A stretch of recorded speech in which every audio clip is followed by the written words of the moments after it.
Hello, this is Dr. Siduri Christensen from UTSA, the University of Texas at San Antonio, and you're watching the Teaching Learning Cast with Piry Herrera and Benjamin Stewart.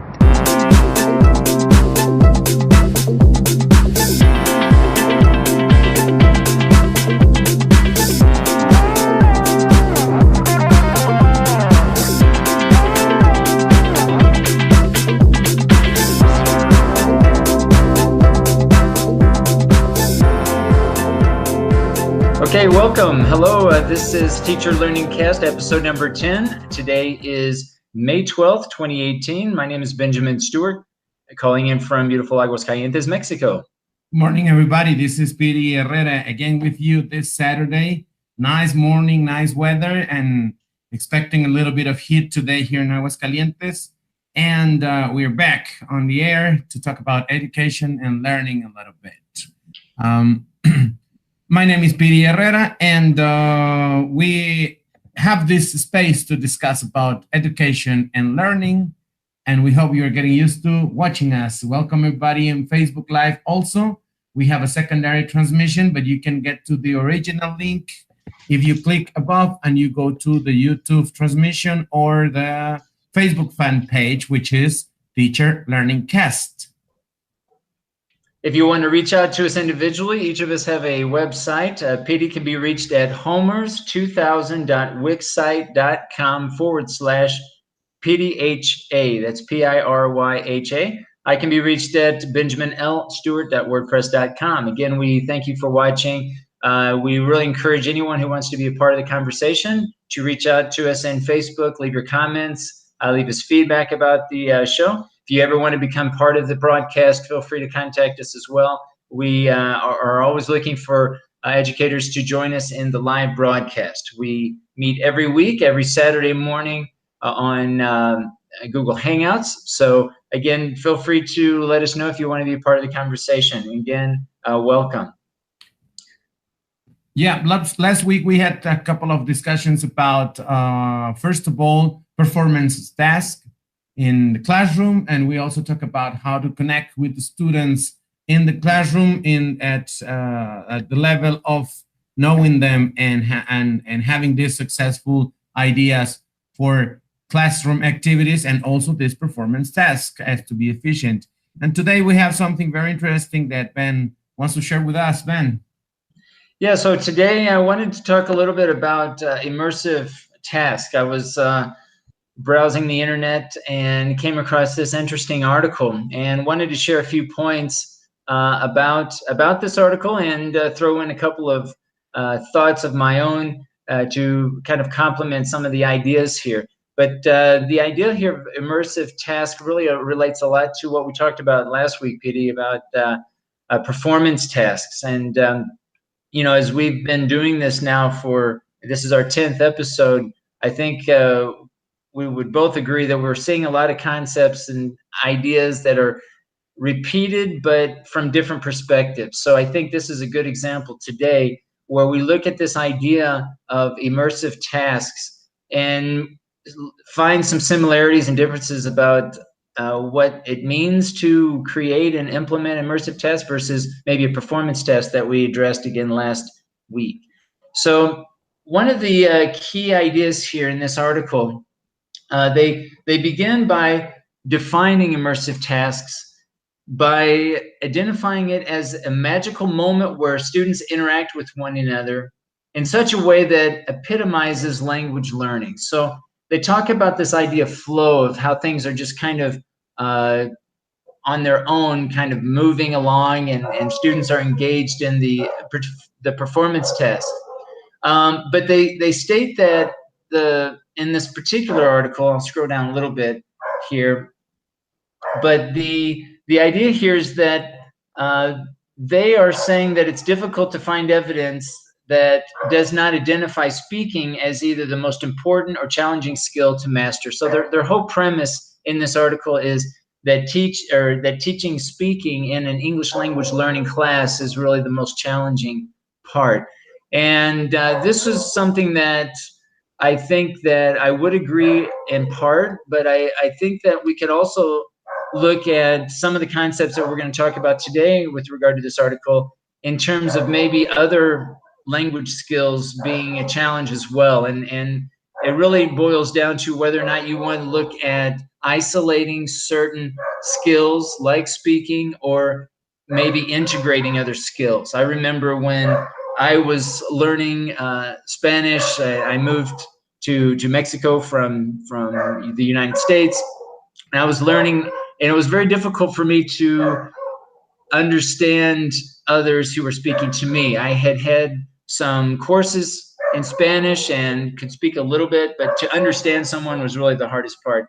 So whether you're looking and working with learners and you identify speaking as the most important skill or listening, I think it is important to try to identify those speaking skills, the listening skills, or any other linguistic skills that they are having the most problems with, and consider those within the context of some of the points that I want to address here in a few moments.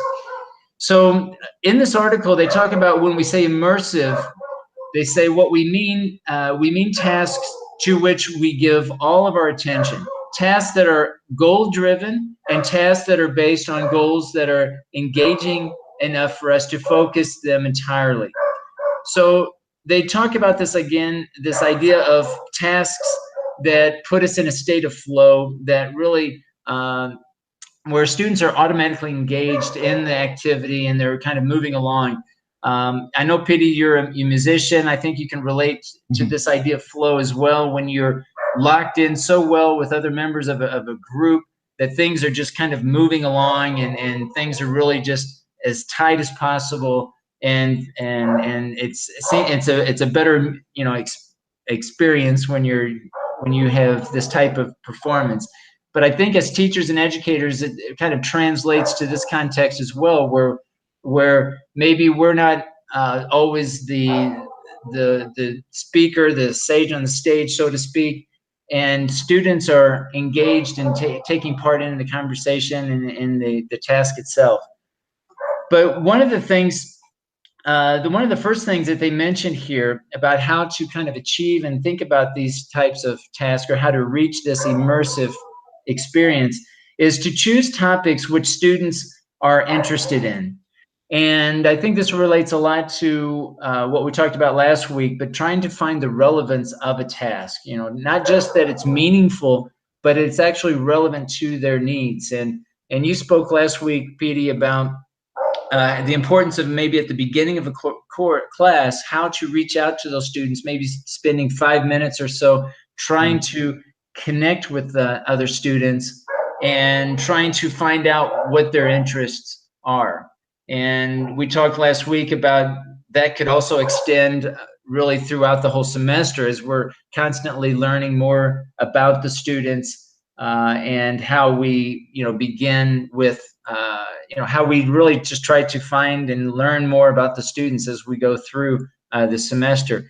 I don't know, Piry, in your case, I know you work a lot with teacher trainers, and have you seen some of these, some examples of where students have tried to reach out and find what the interests are for them to make a determination of what topics that they should implement in their classroom?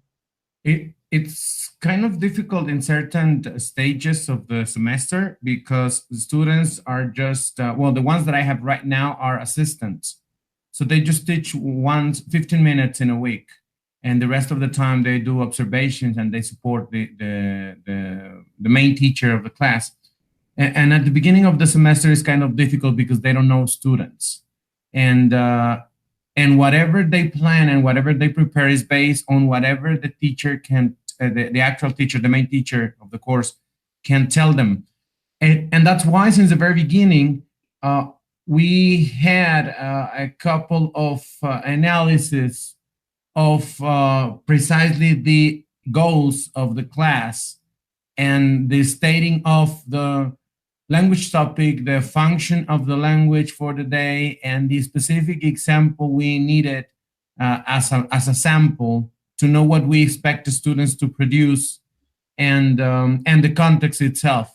And we did a couple of exercises about that in order to the assistant, when he is assigned a topic, he's entitled to ask a little bit more about that topic to the main teacher of the course.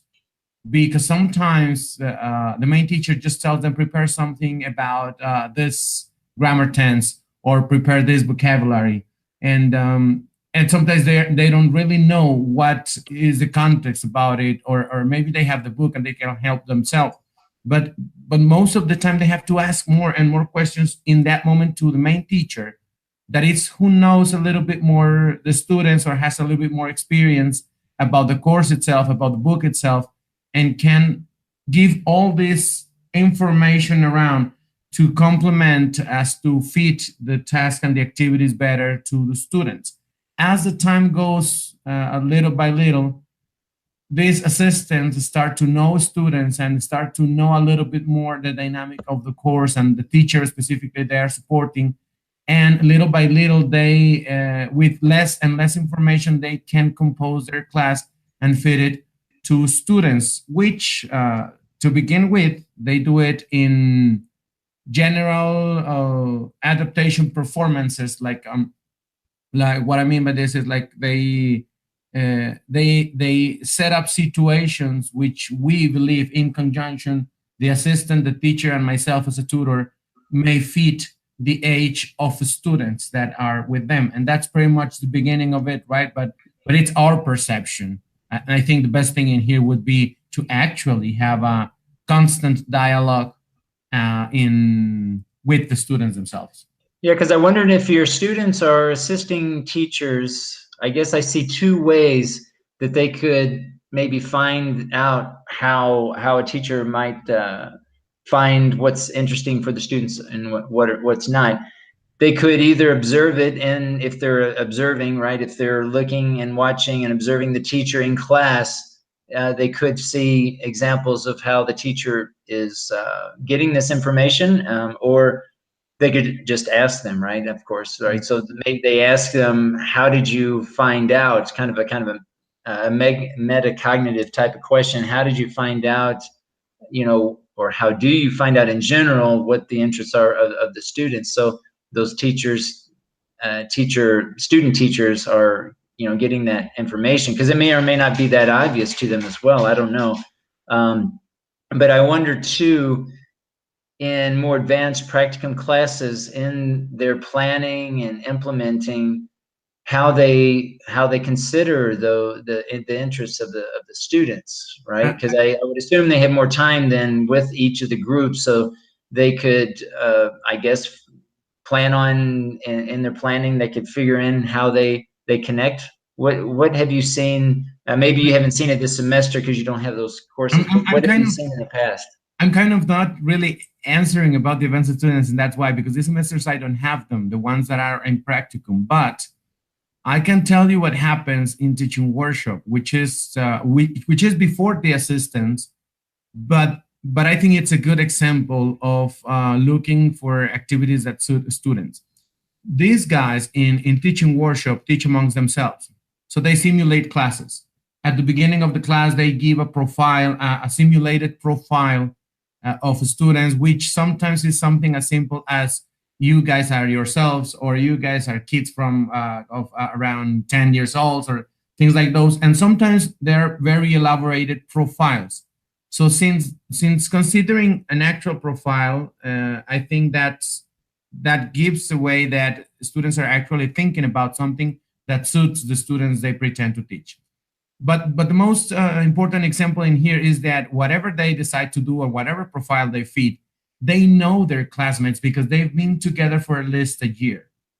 So whatever they do, they select things that they for sure know will fit to their classmates and will catch their attention and will get them involved. Since the context that they select for it, since, for example, if we have classes in which they use music or song, they select proper songs that they actually know their classmates like. It's kind of sometimes I've seen some of these teachers that they select something that they actually only like themselves, and they know for sure that the rest of their classmates, they don't like it that much or they're not familiar with. but they do that with the intention of presenting part of themselves to their classmates. And I think that would be the hidden intention. That would be my guess, right? Not for sure, right? But yeah. But in general, every single class in teaching workshop, I see whether they set a profile and they ask their classmate to pretend or not.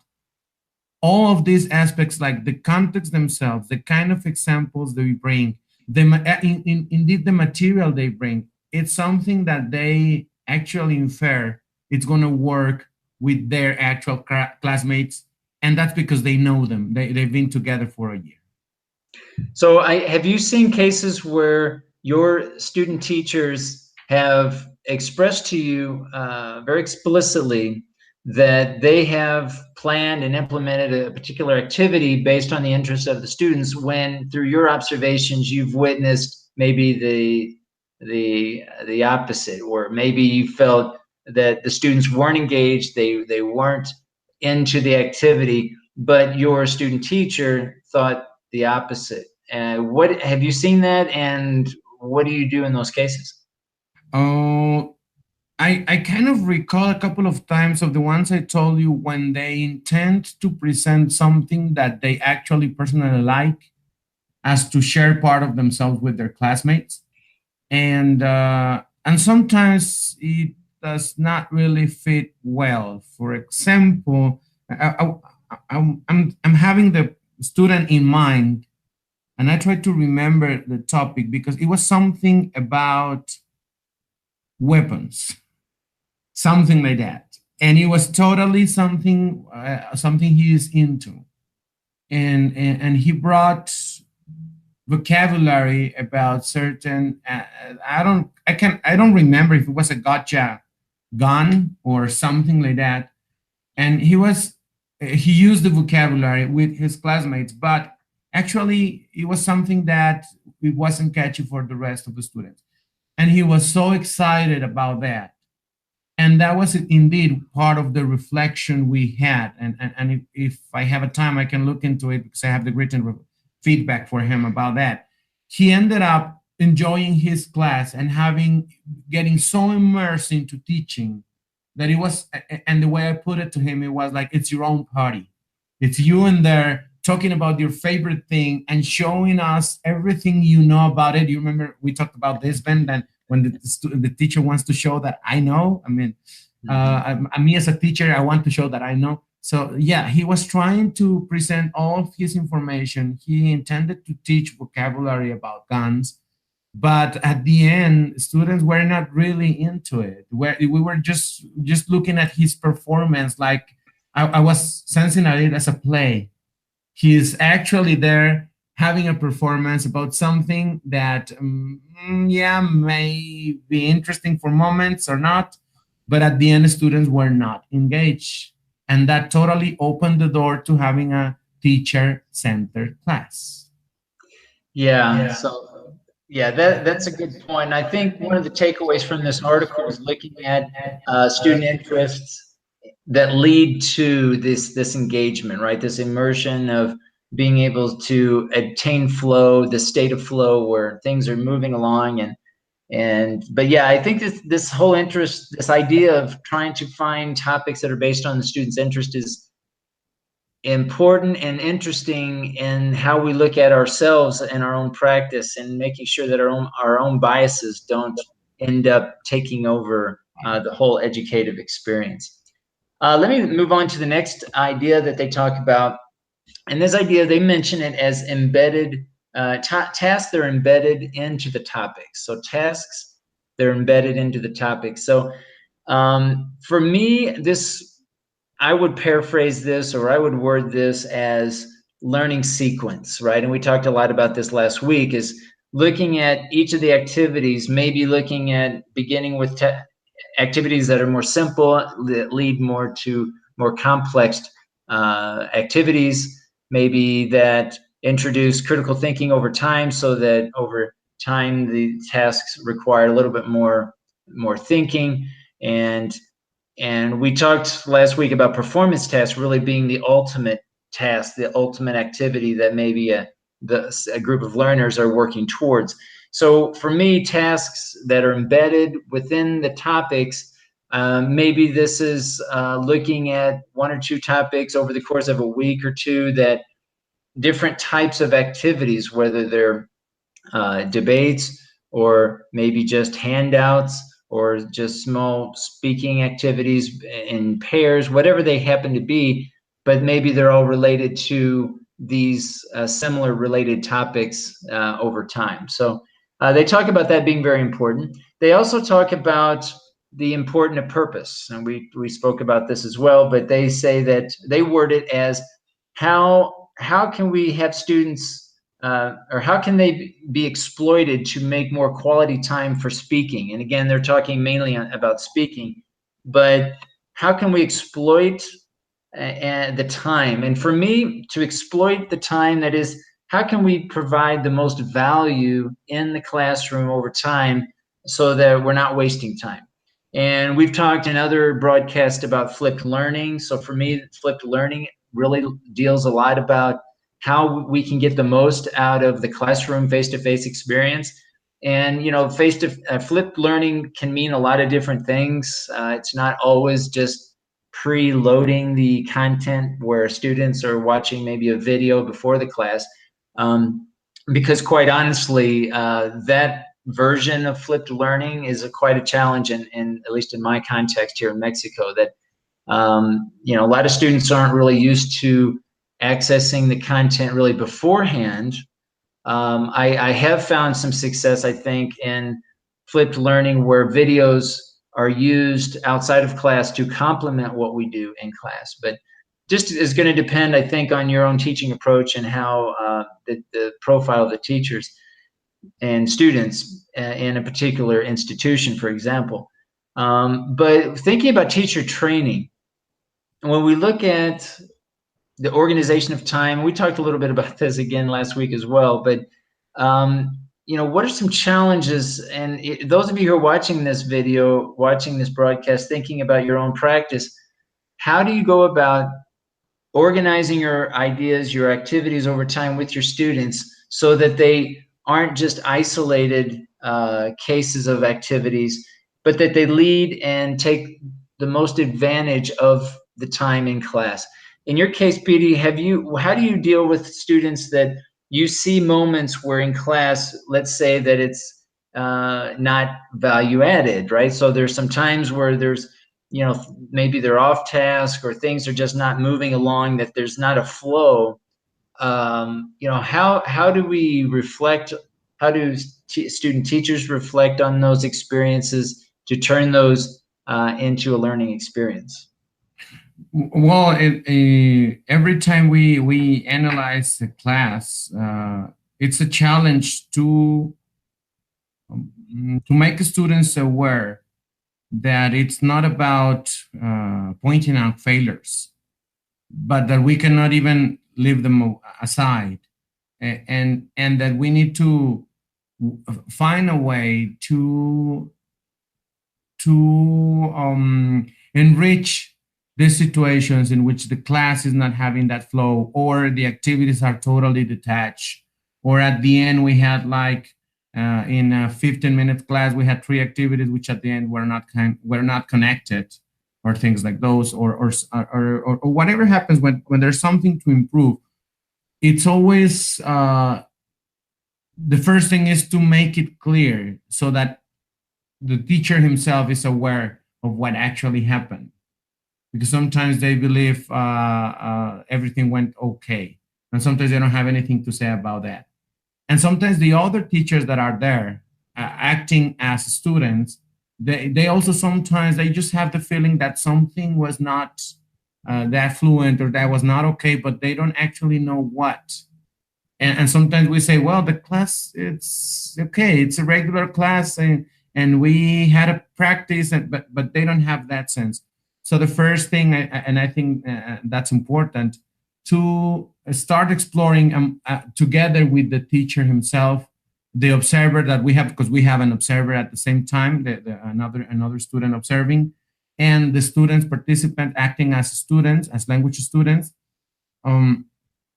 to set and start, we ask for whatever comment we have, and if there's a situation, we ask for opinions, for clarifications. Sometimes I have to intervene a little bit more and actually tell them about something that they are not considering, and then from there start to get ideas.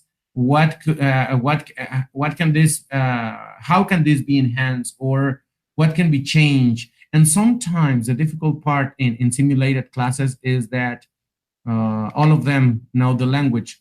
So there are many situations in which they don't consider things that they may face in a real group, and nobody realizes about that from the participants because they actually know the language. So sometimes I have to pinpoint, like, this aspect that happened in the classroom work well, and everybody could work, and this happens in this way because you did this, and students already know the language. For example, and I think this may clarify the question you have about this connection of activities. We just had a class during the week in which the practice was parts of the body vocabulary, something simple. But at the end, I wanted them to fit the vocabulary with key language, with at least a pattern to follow, just for the sake of not having just a total repetition or a spelling drill in which they just presented the drill and that's it. But after the drill or whatever they decided to do for presenting the vocabulary, they could use it at least in a phrase as a sample, as an example, as a little bit more purposeful use of the vocabulary during those 15 minutes as a presentation.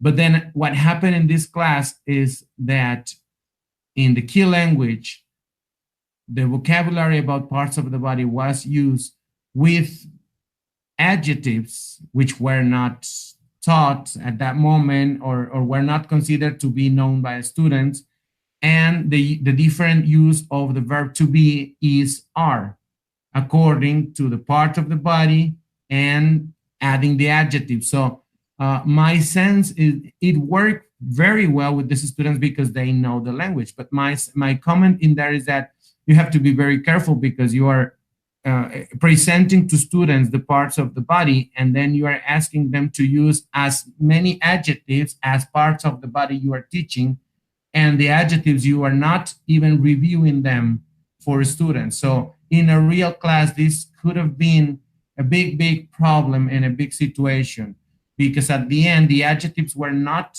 there, they were not outside, they were never reviewed, and the students had to bring them from their own mind.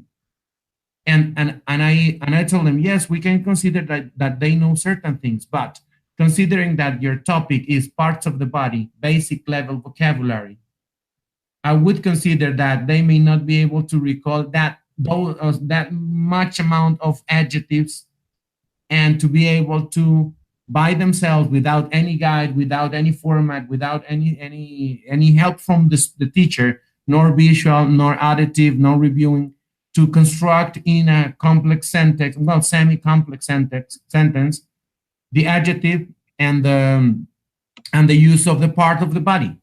And that's something that was not a problem in that simulated class, because the students actually know all of the language, but it's something that you have to pinpoint and tell them, you have to be very careful about this. Why didn't you, and then I started to ask, why didn't you review the adjectives before using them? Why didn't you elicit from the students the use of the different is and are, just to make sure, just for the sake of making sure that they actually knew it? And pretty much the answer was because it wasn't needed. For sure, they would know it because they're teachers, obviously. But in a real group, this would be a situation. And maybe that goes towards the answer of your questions. You need to ask a lot and set situations on the table and put it from a different perspective, so they can understand a little bit and start to get their own ideas on how to improve. Because the final question in here is, so for everybody, for all participants, let's just complement this idea. If we have all of these three topics together in one sentence, what can be done? And they start to say, well, I would bring a wall chart with the list of adjectives. I would take during the presentation of the parts of the body, at the same time having the review of the adjectives in the color repetitions, and things like those come up, and the teachers take it into consideration. And most of the time, when these kind of things happen for the following class, I see they try to implement these ideas. Yeah, I think it's about really just trying to anticipate problems, trying to anticipate what issues are going or could happen in the class.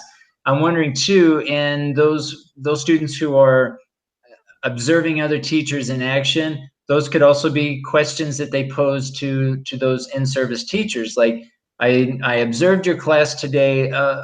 Those activities, what were already planned out that you anticipated?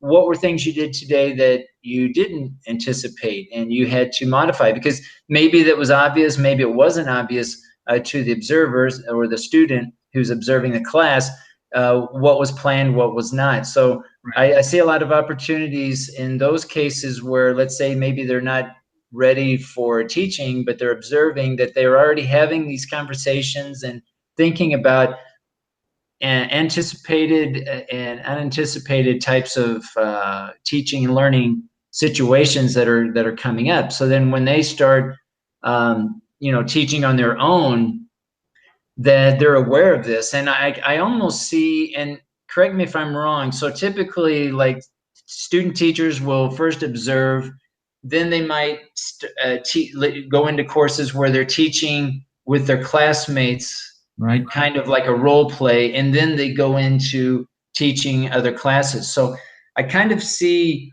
opportunities of having these unanticipated problems or issues, these types of conversations, more in the observation classes, and then obviously when they're teaching their own classes. But yeah, like you said, when they're working with their classmates, it's almost like they have to, pretend and actually come up with, maybe even the classmates who are students, quote unquote students in the class, maybe part of that is them coming up with questions and things that might pop up that maybe the student teacher isn't prepared for, so that they get used to that practice of kind of improvising and on the fly when things aren't going well, so that they get used to that before they go into a real classroom. But I think we all face this, whether we're conscious of it or not, that basically everything we do is either anticipated or unanticipated, something that comes up that we weren't really planning, and it happens in every classroom, right? Things come up that we think is going to go well, and it doesn't. So I think that's interesting, and I think that's a part of really, regardless if you're an experienced teacher or not, that this is something that we face, trying to exploit this time, trying to get the most value out of every moment, right? So that students are learning as much as possible on any given day. Yeah, and one of the things in this immersive test, when you actually nail the topic for students, is that you have to be very careful also that the task itself, it's actually helping the development of the language or the practice of the different skills, because then you can easily lose track and have fun with the students, and they enjoy the activity, and you do it and do it again because they are participating and enjoying the class. But at the end, the amount of the exposure to the language is minimum, and that's something I talked a lot to them. I just had another class in which the teacher came before. They come before with their lesson plan. And the idea of the teacher was to take students outside the classroom to jump the rope, to practice a certain feature of the language. That was the idea. And we had a long talk, about half an hour, just to make her aware, like, it's very important that you understand how much time you're going to take to set the activity, to take all students outside the classroom, to give them, and then you are in a different setting in which you have to control the students outdoors, and your performance has to be totally different from the one inside the classroom, and then set the activity and have them practice. Now, my question was, all of this is worth it in comparison to the exposure to the language they're going to have? Are they actually going to be practicing that much as to be worth it to spend the time in setting all of this and to take the risk of controlling all students outside the classroom?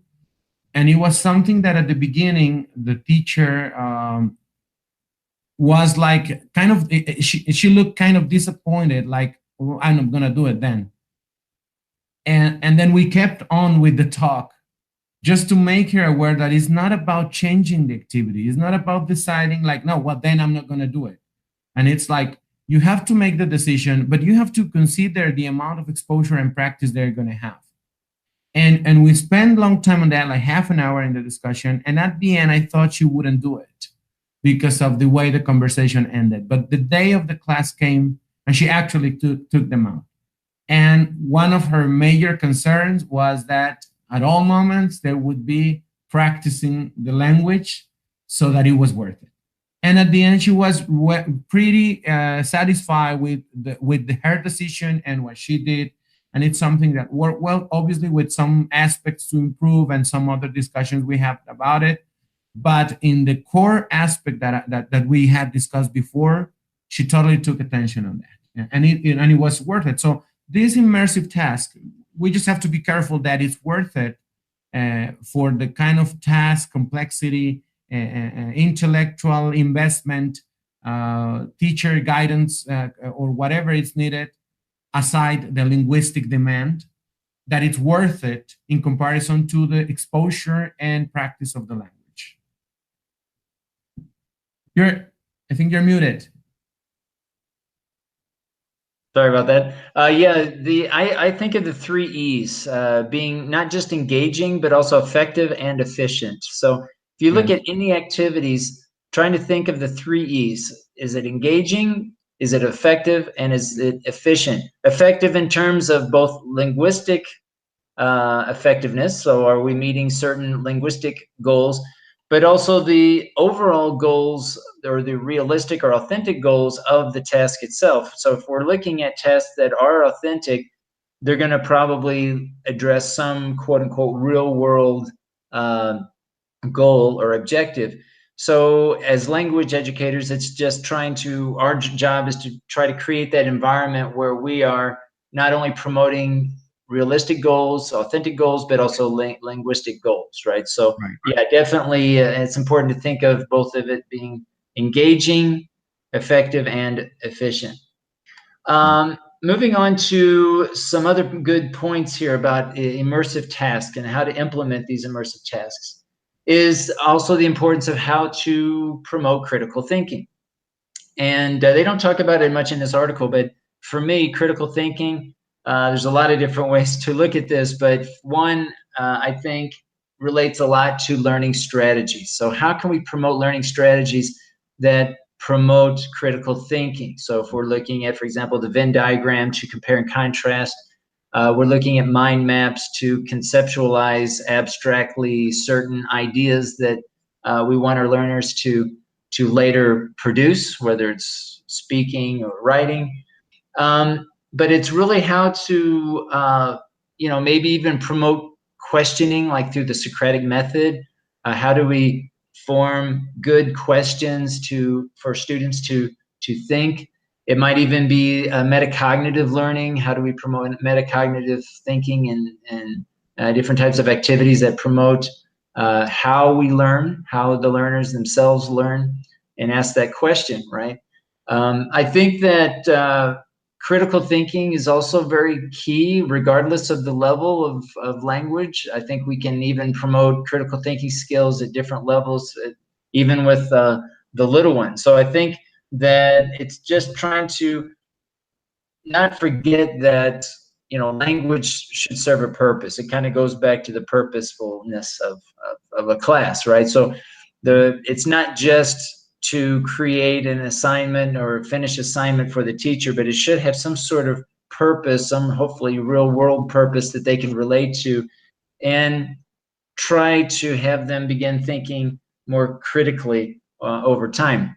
How much is critical thinking part of your conversation, Speedy? And when you're looking at teacher trainers, does that come up per se, or is it more implied through some of the the activities and teachings that they are a part of? I think that's the key. That's the base. We have to promote in students to have this critical thinking at every moment, since the very moment of planning, instead of just thinking about what to teach and that's it. But to go through all of this, and it goes hand to hand to the beginning of this talk, how to immerse students in the task and how to get them engaged in a meaningful way that they actually develop the language. That starts with critical thinking. You have to know your students. You have to have a dialogue with them and expect. In fact, I was remembering about ESP in the area of English for specific purposes. There's something that it's called the retrospective syllabus. And the retrospective syllabus is based on not having a syllabus and just knowing the field of work in which you are going to teach the language, and to carry the actual analysis during the course, in which you show up to class and you spend some moments with the students with this critical thinking discussion and dialogue. And then from there, you do the analysis for the further classes. And then after the first encounter, in which is only critical discussion with the students about whatever you need to know for the immediate first classes, to take the time every single class, some minutes, to have this dialogue, this questioning, this analyzing, and start creating your own syllabus. So in a day-by-day basis, with this dialogue, you form your lesson plan for the following class, and then after, but it's not just one lesson plan. I mean, you have to look at the whole picture from the dialogue. So you start to compose segments of bunches of, let's say, 4 or 5 classes, and those segments start to shape the syllabus, and then you start to write that syllabus as retrospective. And I think, as it says in this book from ESP, from Hutchinson and Waters, that ESP, General English, it's claimed that General English does not exist, it's always ESP. I think this is one of the cases, this totally applies to a real, to General English classes, sorry. Because if you take the time to talk to your students, to have this analysis, you start to develop this critical thinking and this questioning. And this is something that we try to do in the assistantship program, that we try to do in the teaching workshop. And sometimes it's over and over asking students. And I already had one student telling me, teacher, every time I come here, you have so many questions. And sometimes I don't know what to answer. Well, I don't expect you to have all the answers, and because I don't have them. I mean, I'm good at asking, no? In that sense, and that helps. That critical thinking, I think it's a key for it. I would like to show you very quickly, Ben. Now that we are talking about this, I'm going to share with you my screen because I found one of my presentations. Can you see that? Yes. This is part of the presentation I do on questioning techniques for the classroom. And it's something that we don't actually go that deep into, but it's something that I found on a webpage about Bloom's taxonomy hierarchy of learning, and the types of questions you may have. And well, I think this may give us a little bit of help on a couple of questions to be used, or the kind of questions to be used for promoting this critical thinking in students. If you can see in here, we have the different levels. Remember, understanding, applying, analyzing, evaluating, and creating. These are questions directly for the classroom. And this house goes, as you go higher, they try to develop in the students the idea of not just staying with the surface of the situation, but going a little bit beyond, inferencing and trying to whether what they're doing in class it's okay or needs improvement, even though you can still ask for what can you do here, what can be improved, what other ideas, what other angles, what do you think happens if something that I do very frequently, do you think this would work in a real class? and sometimes the answer is yes, sometimes the answer is no. But I think this may help us a little bit. It's just a general view, right? This has a whole background, and in the article, which I didn't find right now, I just have my presentation, but in the article, it's a little bit more explicit. Yeah, and Piry, if you could leave that up there for a second, I would like to contrast this idea of the question types that you have here from Bloom's taxonomy to that of Wiggins and McTighe's Understanding by Designs, where they talk about essential questions. And I think it's important to note that the art of asking questions in class, I think I look at it from two perspectives, one top down, the other bottom up. So if you start with essential questions, those being in terms of Bloom's taxonomy, those towards the top of the pyramid, these are more of your deeper thinking, longer living types of questions that students are going to keep thinking about and keep discussing and trying to answer over time. So it's probably not, you know, a question, a yes/no question, or a question that's going to be just kind of a passing question. It's going to be one that students are revisiting over time, maybe even over days, or maybe even over weeks. But also, you know, we can see, and we can certainly, I think, have had experiences where students, we ask a question and they're not able to answer. So we would go down this pyramid and ask more simpler questions until they're able to kind of respond. Again, depending on the type of question, depending on the level of the student, maturity, and so on of the students.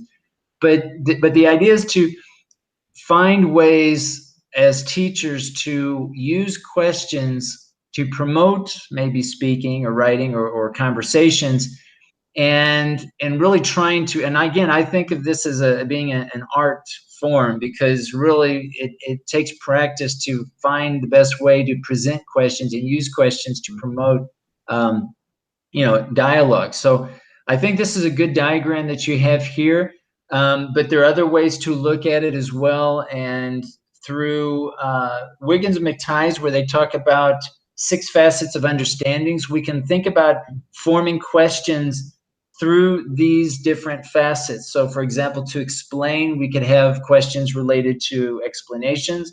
We could have questions related to interpretation. Right. Okay. We could have, and apply, having perspective, empathy, self-knowledge. All of these 6 facets of understandings can be thought of as being achieved through the act of asking questions. So I think there's different ways to look at questions, and I think Bloom's taxonomy certainly is a very good way to think about it.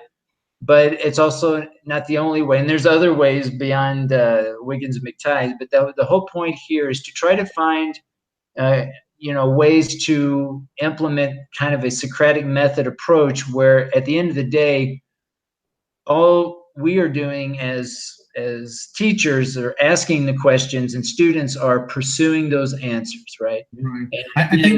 I think we can leave these links in the fan page in Teacher Learning Cast. So if anybody's interested on looking at this, I'll just take a little bit more of time in looking for the actual article when I took this from.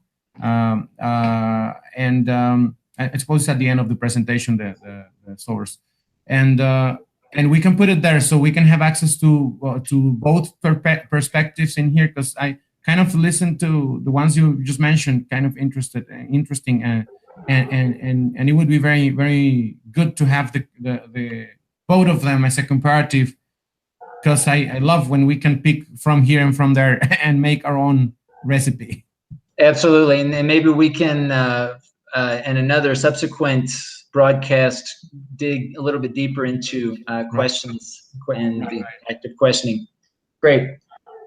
All right, so a couple more points here that I want to make, and from this article, and that is, you know, they basically they show some different. Well, the last thing that they talk about is how open or closed a particular task, immersive task is, and I think this is really important now, especially with technology, is how open or closed, or how connected to the audience that they are, you know, engaged in, how open should it be? And this is going to also depend on the type of activity, the maturity level of the students, the level of the students, and so on.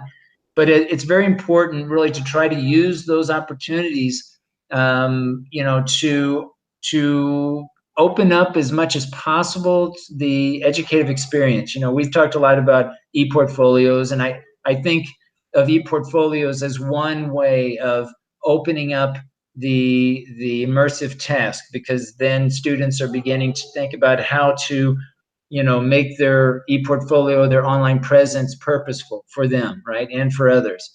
And so I think anything that we do with English language learners, it's a matter of trying to find out how open or closed should it be in order to achieve those results, in order to achieve those objectives or goals that we have set out for that particular task. So I think this is a very important point, how open and closed and an immersive task should be, and this is something I think to consider whenever you're planning and implementing such a task. The last thing I want to mention here, and I'll just go through these very briefly, but in practice, they talk about what it really looks like, right? So they mention the following: problem solving, decision making, creative tasks, personalizing the tasks or personalize the learning experience, having debates or being able to form arguments. All of these are, again, these are authentic things, ways of thinking that you know most of us deal with on a daily basis. So it's really not, it's trying not to divorce how learners think normally and how they should think in class, right? That it's basically the same. We need to try to promote these different ways of thinking, solving problems, decision making, maybe resolving conflict. This wasn't in the article, but I think that's another issue, is how we learn how to resolve cognitive conflict, right? That how do we resolve problems, but maybe a conflict between two different individuals, that force us to learn to have perspective, right? To see the other side of a situation, whether or not we agree with it or not, but being able to be conscious of the other side, trying to bring that into the language learning experience, I think is really important. And so I think looking at you know, the classroom in those terms, I think are very, very important. Things that I would add that the article doesn't discuss, and I know that you were planning, Piry, to talk a little bit about this either today or maybe another day, of how to bring in concrete activities in learning and abstract learning, and also the reflective process, how those all kind of intertwine into a learning experience.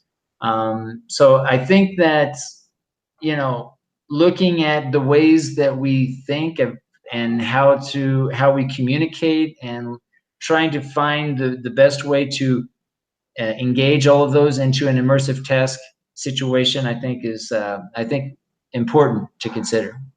Yes, I like a lot the topic today, since we were planning the script and you sent this information. I knew we would spend some time in this part, because it covers a lot of things, and I would add in all of these last aspects you mentioned, how broad or how narrow is the activity, how open the activity is going to be, having this cognitive aspect covered. In fact, I kind of remember about, I think the book is Teaching Young Learners. It talks about demands and support, and talks about linguistic demands versus cognitive demands in the task and activities we bring into the classroom. But I think all of this comes into the idea of what you mentioned at the beginning somehow, is having students to be tuned in the same mood. Well, not exactly the same. We don't want them to think the same, but we want them in the same tune, let's call it like that, so that they are actually working together and having this interdependence during the task in order to grow together. I like that idea.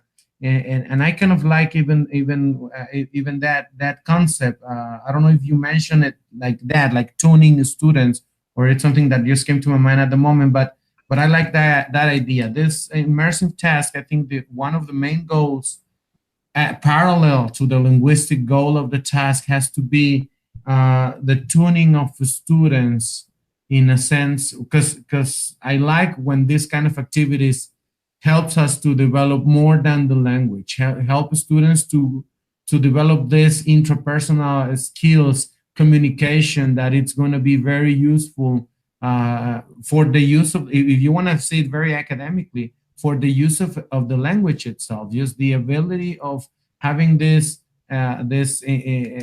relationships amongst each other, and being able to tune to another person as to perform together a task and have enrichment. I think that's what's going to happen in real life when they actually go and use the language outside. I'm going to communicate with somebody else because I want to connect with somebody else at a certain level and have this growth working together. Yeah, I think looking at it in terms of cooperative learning versus collaborative learning, right? So if it's a collaborative learning experience, maybe there's a central goal that everybody's trying to achieve, versus also cooperative learning where maybe there are individual or smaller group goals within a larger group goal, and looking at it, not one or the other. So we can try to achieve both cooperative and collaborative learning, both within the same context, and looking at how students, language learners, can not only be interested in trying to achieve their own goals, but interested in trying to help others achieve their goals. So having, like you said, this interdependency, I think, it's just another layer of our planning of what to think about when we're thinking of our activities, right? And how we can try to orient our students. A whole new topic, Ben. I'm just thinking about many things about this. I just came to my mind this kind of Ben Euler's diagrams, in which I taught a class long ago about management, educational management, and we would discuss precisely about this, not as goals but as needs, the individual needs, the task needs themselves, and the group needs themselves to be covered and to be tuned again for learning. And I think we can go on and on, and I have a lot of material for further shows. Yeah, same here. Just throwing up a couple of links here that those of you who are watching can check.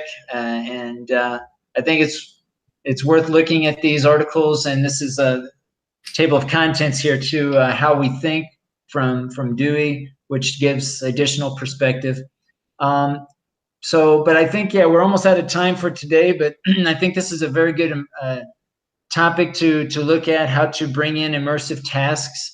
And I want to encourage everyone to, feel free to let us know how you're implementing immersive tasks into your own classroom, and challenges that you've faced, successes that you've had. Be happy to, hear those. And again, if anyone wants to be part of the conversation, feel free to reach out to us in Facebook. You can reach us at facebook.com/TLCELT. Of course, you can send us comments directly to our websites. Piry can be reached at homers2000.wixsite.com/Piryha, Piryha. I can be reached at benjaminlstewart.wordpress.com. And I would like to encourage everyone who is living here close in the Aguascalientes area that there is a conference coming up on May 25th at the Universidad Panamericana Campus Aguascalientes. So feel free, if you have not, I think actually it's closed. If you have tickets, then great. Let us know if you're going to be there. This is the Facebook page, but I'll be giving a talk there on May 25th on practice. Practice makes perfect. And be happy to see you and at this conference. They've had this conference many times in the past. It's always been very enjoyable, very educational. So I encourage you to attend this if at all possible. Right, and hopefully, you check out if you can do the live transmission in that conference. Yeah, I will. I will.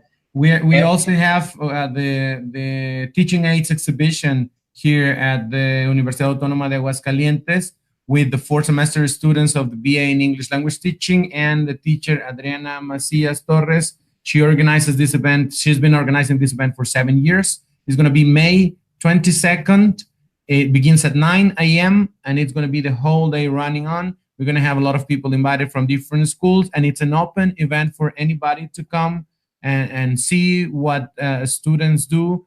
We just talked about this in the radio. It's an integral activity because they work in a day-by-day basis in the material, in the in all the rationales for the material, and they prepare all this for the class as development of learning how to design material.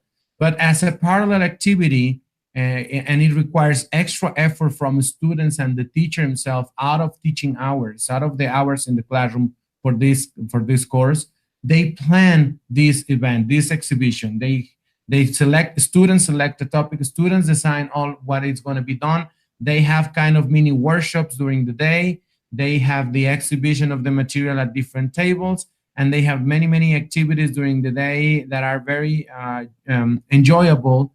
I had the pleasure to be in there every year. So we invite you all, everybody. It's an open event here at the Autónoma, May 22nd, starting at 9 a.m., Teaching Aids exhibition. And hopefully we can get Adriana Macias, who's in charge of this, on one of our broadcasts, so we can also learn from her and talk to her about the experience afterwards. And hopefully we can do some sort of live broadcast during the event. That would be nice. So if you're interested also, feel free to join us in Facebook during those times if you're not able to attend face-to-face. Hopefully we can get some interviews in that with some of the students and show some of their work that they do. It is a great event. We go every year, and it's we're excited this year to be able to kind of promote a little bit more this event through Teacher Learning Cast. Right, Ben, I think time just reaches again. We have a lot to talk, and we can do it in further programs. And I'm glad always to have this talk to you. I take a lot of information for myself and my classes. And for sure, I will implement this idea of the questioning with these new authors you just mentioned. Well, not new authors, but this parallel comparison with what I normally use. And thank you very much, Ben. Thank you, everybody, for watching. Thank you, Facebook viewers. Yes, thank you, everyone. And again, we'll see you next Saturday. Thanks, everyone, and take care. Keep on learning.